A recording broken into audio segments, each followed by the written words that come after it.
for the next 10 to 15 years, this is ultimately going to be a game, if you want to maximize shareholder return, is who can accumulate the most Bitcoin, increase the amount of Bitcoin each share of a publicly traded company owns. And if you do that, you will likely be one of the future S&P 500 companies and be a leader in total return. And so this is all about total return, right? And some people think sometimes confuse it. I mean, we will likely be buying billions and billions and billions of dollars of Bitcoin, a lot of Bitcoin. But the goal in and of itself is not just acquire as much Bitcoin, but actually increasing the amount of Bitcoin each share holds, right? Accretive Bitcoin accumulation. And so that is our focus. This episode of the Bitcoin Economy is brought to you in part by Ledn. Need cash but don't want to sell your Bitcoin? Ledn is the global leader in Bitcoin-backed loans, issuing over 9 billion loans since 2018. And they were the first to offer proof of reserves. With Ledn, you get custody loans, no credit checks, no monthly payments, and more. Visit ledn.io for more information. Welcome back to the Bitcoin Economy podcast. We have Matt Cole, CEO of Strive Asset Management. Matt, welcome to the show. Thanks for having me. Yeah. So we're at Bitcoin Asia 2025 in Hong Kong, 20,000 people here, which is 15,000 more than the 5,000 they had last year, showing a ton of interest in Asia just for Bitcoin itself. Bitcoin treasuries, Bitcoin for corporations is going on today. What brings you halfway or almost fully across the world from where you live to talk about Strive?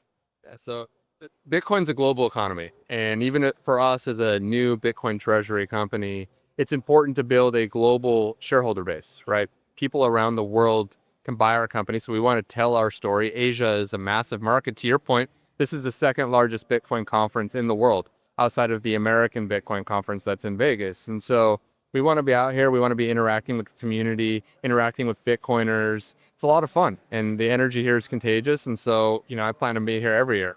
Yeah. And for people that don't know, Matt has excellent podcast called the Hurdle Rate Podcast with Tim Kotzman, who's been on the show, Ben Workman, who was on the show back in November with Jeff Park. And the core thesis behind the name itself of the hurdle rate is any investment activity, any business activity really needs to exceed the hurdle rate of outperforming Bitcoin. Because if not, you should just be buying Bitcoin itself. Could you talk a little bit about how you bring that approach into Strive, a lot of your Bitcoin accumulation activities, and the plans for the future? Yeah, so this actually gets into something I was talking about earlier at Bitcoin for Corporations. And so this is, if you truly believe in the future returns of Bitcoin, permanent fiat debasement, then Bitcoin quickly becomes the hurdle rate for every capital deployment decision you make. And the hurdle rate is extremely high. It's extremely hard right now to beat the future returns of Bitcoin as a Bitcoin bull. And so with that mindset, you quickly go into this digital gold rush era that Michael Saylor talks about, and we believe in as well, that for the next 10 to 15 years, this is ultimately going to be a game, if you want to maximize shareholder return, is who can accumulate the most Bitcoin, increase the amount of Bitcoin each share of a publicly traded company owns. And if you do that, you will likely be one of the future S&P 500 companies and be a leader in total return. And so this is all about total return, right? And some people think sometimes confuse it. I mean, we will likely be buying billions and billions and billions of dollars of Bitcoin, a lot of Bitcoin. But the goal in and of itself is not just acquire as much Bitcoin, but actually increasing the amount of Bitcoin each share holds, right? Accretive Bitcoin accumulation. And so that is our focus. Yeah. So for some of our listeners that are new to treasury companies that are looking to understand accretive Bitcoin accumulation, how does one, say, acquire more Bitcoin than, what the dollar value would be? Yeah, there's several ways. And so part of it could be what's called a beta strategy and some alpha strategy. So I'm going to deconstruct a little bit of both of those. So starting with the beta side, which is really what Strategy has pioneered and innovated, and they continue to innovate every time they launch one of these new fixed income instruments. But it is, how can you leverage the fact that Bitcoin has been growing at a rate of 30 to 50% per year on average, and many people's view is that likely will for the next 1 to 2 decades to come. How can you leverage an asset growing at 30% a year in a way that grows Bitcoin per share? Well, you can do it through intelligent leverage. And so if you think about a infinite duration asset in Bitcoin, a hard money asset, well, you want on the other side the longest duration debt that you possibly can find. And that's what Strategy really pioneered as they launched these perpetual preferred equity instruments. And it was when we launched the hurdle rate pod, we were actually focused initially on why Strategy's convertible notes were not risky. And you would understand that, but you go talk to traditional institutional investors and they would talk about how Strategy was about to blow up. And you're like, how? They have billions and billions and billions of dollars of Bitcoin. Their Bitcoin coverage relative to their debt is so great. And then you looked at when their debt was due and they had laddered their maturities out 5 years, and most of the debt was not due in any 1 year. It was very, very hard, but possible, but very hard to break it. But still, the duration of those instruments were 3-4 years on average. And so if Bitcoin went in a bear market, declined 80%, and it's got stuck down there for 10 years, that would be a very hard scenario for a company that has 20-25% leverage through convertible notes. The perpetual preferred equity instruments, they have no maturity. You never have to repay the capital. You just have to meet the interest payments. So now you're moving to a world of interest coverage ratio. And I still think people are still trying to wrap their minds around interest coverage as kind of the way to think about the risk in this, but it's the longest duration debt instrument you can have to pair with the longest duration, asset on the balance sheet side. And I think it's a great way to accrete Bitcoin per share. That's beta, but they perfected beta. We will do beta. I'm a fan of beta, but we're also an asset manager. And I made my first, I came from the world of fixed income active portfolio management, and my job was to drive alpha. And that is outperforming a benchmark. And so for us as a Bitcoin treasury company, our benchmark is Bitcoin. We got to beat Bitcoin. It's our hurdle rate, right? How can you do it through both beta, but also alpha? Well, alpha is return that's not tied to the risk of the underlying asset, so not tied to Bitcoin. And so we laid out a few strategies just to get people's minds going. One of them was issue that's going on in the biotech industry, where about 25% of publicly traded biotech companies are trading below net cash. Kind of a crisis in the biotech industry. Our co-founder Vivek Ramaswamy comes from the biotech industry, made his career there, that there's an opportunity potentially for us to acquire some biotech companies. Now that'll be a lot of work, and each biotech company probably will unleash $50 to $100 million. And so, we're evaluating that now that we raised a $750 million pipe. When we first announced that, we had no money, we had no Bitcoin. Now we raised the largest pipe ever for a pure play Bitcoin treasury company, but that's an opportunity. What if you could lower your tax bill and stack Bitcoin at the same time? Well, now you can with Blockware. New tax guidelines from the Big Beautiful Bill will allow American miners to write off 100% of the cost of their mining hardware for a single tax year. That's right, 100%. Blockware's mining as a service allows you to do everything from securing the miners to sourcing low-cost power to configuring the mining pool. They do it all. You get to stack Bitcoin at a discount every single day while also saving for the upcoming tax season.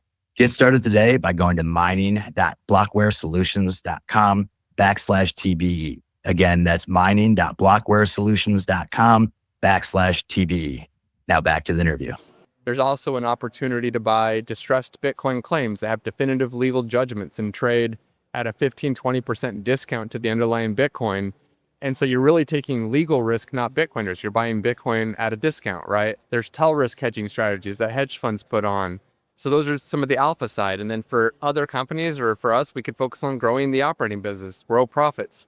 And so the point being is that we have a team that we could focus their efforts in different areas, depending on market conditions, to drive Bitcoin return, whether it's beta, whether it's alpha, whether it's focused on operating business. And so you guys are very close to finalizing your merger. Could you tell us what's next? Yeah, so we announced just this week that the vote is live to approve the merger between Strive and Asset entities. So the shareholder vote will conclude on September 9th. And so once that concludes, and we're very optimistic, we've already publicly announced that 40% of the vote is already committed to voting yes. So of the remaining 60, we need just over 10 over 60 to get over 50%. Our goal is not to just get to 50%, but to rock this vote. And so we are pushing every single person that owns the ASST to vote yes and vote yes now. And we're having some fun with it, but really it's just fun. I think this is very likely to pass. And then once it passes, the transaction will close very quickly after that. We'll deploy the initial pipe proceeds to buy Bitcoin. And then kick off a perpetual Bitcoin buying strategy, right? Like this is not just a one and done thing. It's a perpetual strategy. Yeah. And we saw Jeff Park tweeting about the asset vote. And so it's fun to hear about rocking the vote.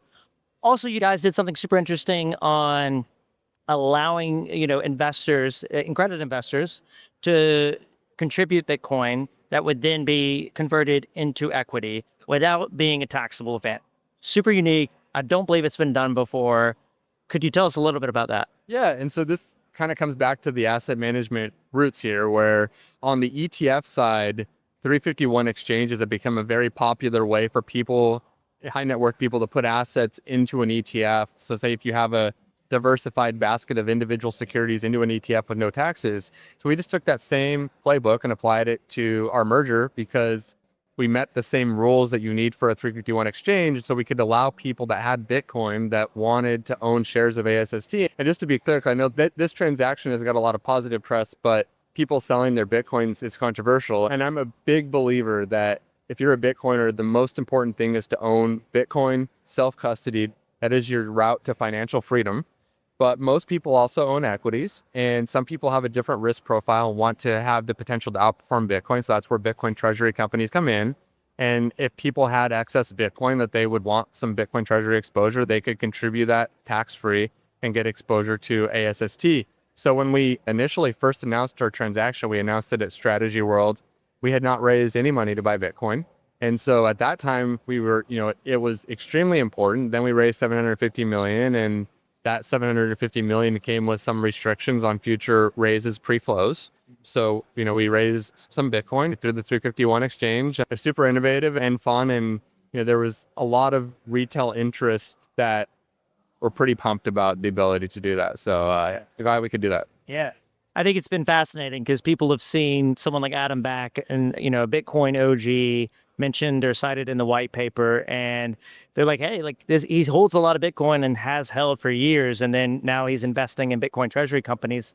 And it's a way for him to diversify, also support the industry itself without just selling on an exchange and dumping the price. So I think it's a fascinating way to be involved, to support Bitcoin industry as a whole, but also not just be holding spot Bitcoin, if you're someone like Adam Back and probably sitting on billions. Matt, super excited to follow the merger. Going to have you back on, hopefully post-merger, and we'll talk about some of the things you're doing on the alpha side, which I think is unique and interesting. What's the best way to follow you? What should we be looking forward to? Yeah, follow me on Twitter @ColeMacro. If you haven't, check out the Hurdle Rate Pod. We love going deep, and the space of Bitcoin treasury companies are just evolving so quickly that you have to really stay on top of this in a deep way. So that's why we launched that podcast, just to give people an in-depth view, and obviously have a really strong team of fun people on there. So follow me there, and then @strive.com. Awesome. Thank you, Matt. Thank you.